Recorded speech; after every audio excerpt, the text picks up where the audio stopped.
Makadi mukoma. Tiripo makadiwo muna Mwari. Mukadzi ari kubve. Mukadzi ndakamuramba. Kutoramba mukadzi. Ndakamuramba mukadzi. Wakamurambire. Akabvisa pamuviri. Pako. Hongu.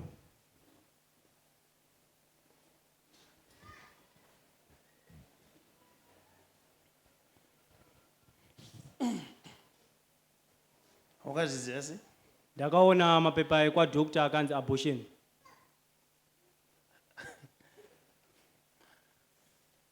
Alright. Zaziva yowerere mai kunenge. Zaziva kwakaipa chokwadi.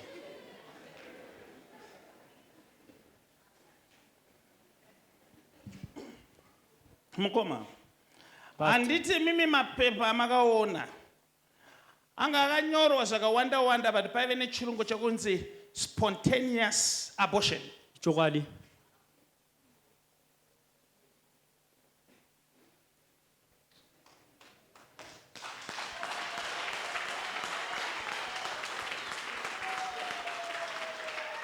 Pana ane Google era andi Google rewo kuti spontaneous zvinore.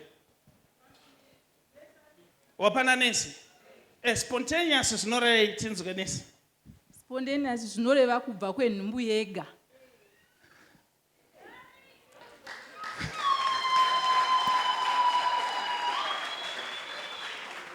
Kachirungu kawakaona kawakarambira mukadzi kanoreva kuti nhumbu yakabva yega. Saka wakarambira mukadzi mahara. Mukadzi wako hana kubvisa nhumbu. Iwe ndiwo wakavharwa na spontaneous.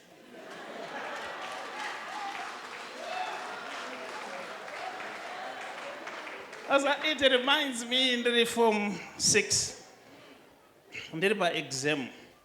Ndakabuda mu exam ndichiti ndaleya paper 2 history. Paine question yaida kuti titaure ma relations ukama pakati peNdebele neShona. But question yaibva yaiti prior to first Chimurenga. Andakaleya. Ndakanyora ma points ese. But chakandivhara ipapo iwedhire kuti prior first Chimurenga. Nokuti ndainyora ma relations after first Chimurenga. But wedhire kuti prior rinoreva kuti before. Saka baba marambira mukadzi spontaneous. Asi ndoda kuti muende munotora mukadzi mugare naye.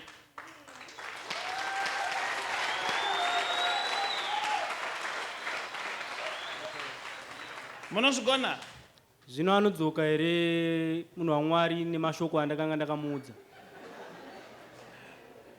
Nyaya yemashoko kuti anodzoka here haisina kukosha, but chanyanya kukosha kuti wamuti sorry. Azvizive kuti akaenda pain yekubva pamuviri pandowo kusvika kumurume. But iwo hauna kubvunza doctor here kuti sei manyora kuti abortion. Ndakabvunza doctor ndikati why abortion? Musina kuti miscarriage. Musina kuti miscarriage. Zvikanzi zvikanzi na doctor izvi ndo zvatakanyora ipapo.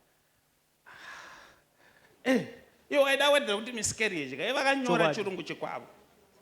Asi ndofunga tatodzidzawo tese nai. Enda unogara basi.